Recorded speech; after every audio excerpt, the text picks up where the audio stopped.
Hello, my name's Charles. I am an autistic author who does his best to be authentic.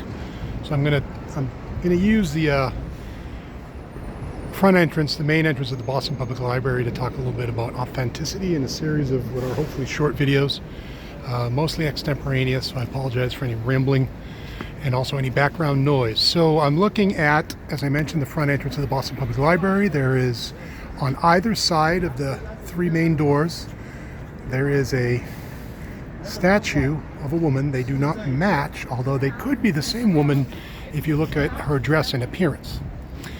Anyway, this is to the left if you're facing the doors. This is the statue that you see. You can see that she is holding a ball in her hands. Now, there's an expression describing people who have many different abilities and many different interests. They are sometimes described as a well-rounded person. So this is like, the idea is that they are similar to a massive library with many different things in it and many different wings with different functions, or like the world with many different countries that speak many different languages, traditions, lots of different things you can explore. So they're interesting in that way. And she is holding that sphere in her left hand. The heart is on the left side of the body. So it's as if she has taken her heart outside of her chest. She's taken it, extracted it from her chest, and she's holding it in her hand. She's letting people see everything that is inside her. That is real authenticity. She's holding her heart. That, on another expression that you may have heard, is someone who wears their heart on their sleeve. So this could be interpreted as someone who is fully authentic, someone who is a little bit of a lot of different things and is willing to expose and share those things to the world.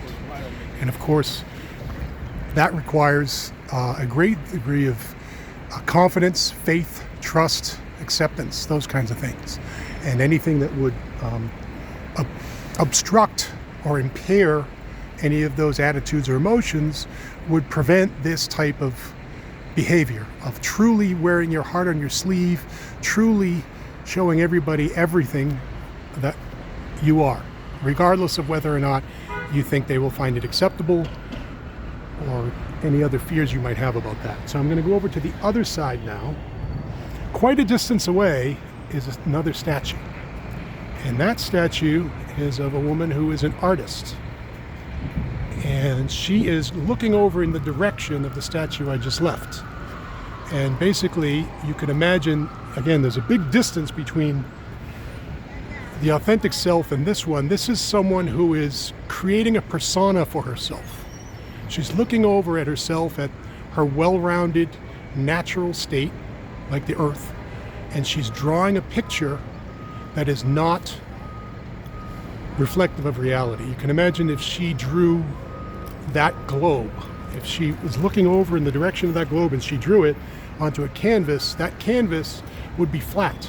She could use painting techniques to create an illusion of depth, but it would not change the fact that, physically speaking, it's still a flat canvas. It's not the actual world.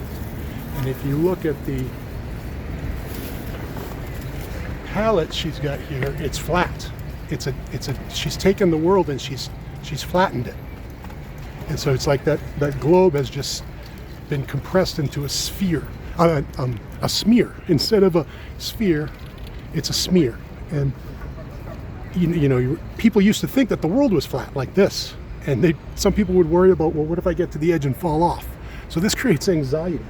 And why would someone do this? Well, you can see that in that same left hand where she's holding her flattened self, the persona instead of the person that she is, she's got a series of paintbrushes that she's also holding. You can see they're multiple and they're phallic symbols. So phallic symbols represent masculinity. They represent, on one level, intrusiveness, just as certain parts of the male body can be intrusive in certain contexts. This is intrusiveness. So this is, I'm going to call this, as I mentioned, or did I mention? My name's Charles. Charles Dickens wrote Great Expectations. I'm going to call these hate expectations. So these are expectations that she has adopted for herself based upon her experience with other people. They could be, and you can see how many there are. And she's also got one at any given time. She's always got one. So she may, in different settings, she may think that she needs to adapt herself in an inauthentic way to that setting based upon these expectations. So if she goes somewhere else or she interacts with someone different, well, now I have to use a different thing. And one big problem is these expectations, all of these, just as the colors themselves are different from one another, they don't match up. So they can not only do they not match up, they can directly conflict with one another. So this creates anxiety, it creates worry. Am I doing the right thing? Am I being accepted? Am I being acceptable? And the unfortunate fact of the matter is, this is evidence of the more someone does this, the more others focused they tend to be. This person, well, there's two possible motivations for doing this. One is to deceive people, which I'm going to talk about in a different video. But the other reason is to please people.